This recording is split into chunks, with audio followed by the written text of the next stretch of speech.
Hi అండి, అందరికీ నమస్కారం. Welcome back to my channel. ఇప్పుడే అందిన వార్త, భూమా అఖిలప్రియకు ప్రమాదం. షాక్లో నేతలు. వివరాలు వీడియోలో తెలుసుకుందాం. వీడియో ఎక్కడే కానీ స్కిప్ చేయకుండా ఎండ్ వరకు చూడండి. అప్పుడే పూర్తి ఇన్ఫర్మేషన్ అర్థమవుతుంది. అలాగే వీడియో నచ్చినట్లయితే లైక్ చేయండి. ఇక విషయానికి వచ్చినట్లయితే నంద్యాలలోని ఆళ్లగడ్డలో అయితే విషాదం చోటు చేసుకుందండి. ఆళ్లగడ్డలో జరిగిన రోడ్డు ప్రమాదంలో భూమా అఖిలప్రియ అనుచరుడు శశి మృతి చెందారు.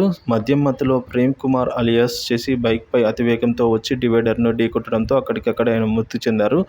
తలకు బలమైన గాయం కావడంతో అక్కడికక్కడే మృతి చెందినట్లుగా వైద్యులు కూడా నిర్ధారించారు. ఈ ఘటన అనంతరం భూమా అఖిలప్రియ సంఘటనా స్థలానికి చేరుకున్నారు. అనంతరం శశి కుటుంబానికి భూమా అఖిలప్రియ సానుభూతి తెలిపారు. ఈ ఘటనకు సంబంధించి పూర్తి వివరాలు అయితే ఇంకా అందుబాటులోకి రాలేదు, తెలియాల్సి అయితే ఉందండి. ఇటీవల భూమా అఖిల గారి బాడీ గార్డుపై అయితే దాడి జరిగిన సంగతి తెలిసిందే. మరి అంతలోనే అయితే ఇలా జరగడం దారుణం అని అయితే చెప్తున్నారు.